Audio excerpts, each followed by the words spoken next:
అన్ని వర్గాలకు న్యాయం జరిగేలా అభ్యర్థులను ఎంపిక చేశారు. 17 పార్లమెంటు స్థానాలకు అభ్యర్థుల్ని ప్రకటించిన కేసీఆర్ బీసీలకు 6, రెడ్డిలకు 4, మాదిగలకు 2, మాలకు 1, ఆదివాసీలకు 1, లంబాడలకు 1, వెలమ, కమ్మ సామాజిక వర్గాలకు చెరొకటి కేటాయించి సామాజిక స్ఫూర్తిని నిలిపారు.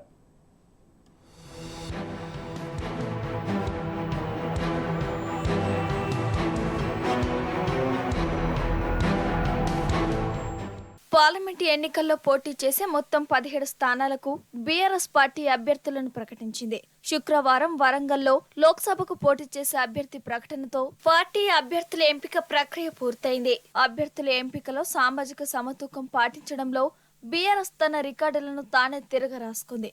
తెలంగాణలో దళిత బహుజన వాదాన్ని ఎత్తుకొని ఆ వర్గాల అభ్యున్నతికి మొదటి నుంచి కృషి చేస్తున్న ఏకైక నాయకుడిగా పార్టీ అధినేత కేసీఆర్ మరోసారి నిరూపించారని రాజకీయ విశ్లేషకులు ప్రశంసిస్తున్నారు. ప్రజాబలం ఉన్న నేతలను ఎంపిక చేయడం ద్వారా ప్రత్యర్థి పార్టీల కన్నా విజయ అవకాశాలు మెరుగ్గా సాధించే పరిస్థితిని బీఆర్ఎస్ సృష్టించుకుంటుందని చెప్పుకున్నారు. అభ్యర్థుల ప్రకటనతోనే బీఆర్ఎస్ ప్రజా విశ్వాసాన్ని చూరగొన్నదనే అభిప్రాయం వ్యక్తమవుతున్నాయి.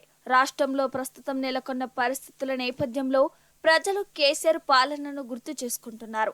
దీనిని తమకు అనుకూలంగా మార్చుకొని పార్లమెంటు ఎన్నికల్లో విజయ దుందబి మోగించేందుకు పార్టీ సన్నద్ధమవుతుంది. కేసీఆర్ దిశానిర్దేశంతో కార్యక్షేత్రంలో అభ్యర్థులు దూసుకెళ్తున్నారు.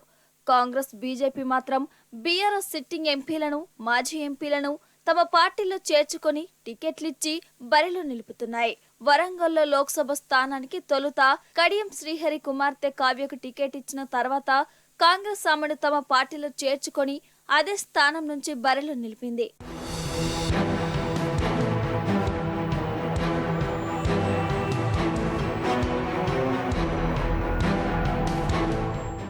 రాష్ట్రంలోని మొత్తం 17 లోక్సభ స్థానాల్లో 6 బీసీలకు, మున్నూరు కాపులకు 2 స్థానాలు కేటాయించగా చేవేళ్ల స్థానాన్ని ముదిరాజుకు, సికింద్రాబాద్ను గౌడ సామాజిక వర్గానికి, భువనగిరి స్థానాన్ని గొల్ల కుర్మలు, హైదరాబాద్ స్థానాన్ని యాదవులు, మహబూబ్ నగర్ ను, నల్గొండ, మెదక్, మల్కాజిగిరి స్థానాలను రెడ్డి సామాజిక వర్గానికి బీఆర్ఎస్ కేటాయించింది. వెలమ, కమ్మ సామాజిక వర్గానికి ఒక్కో సీటు కేటాయించింది.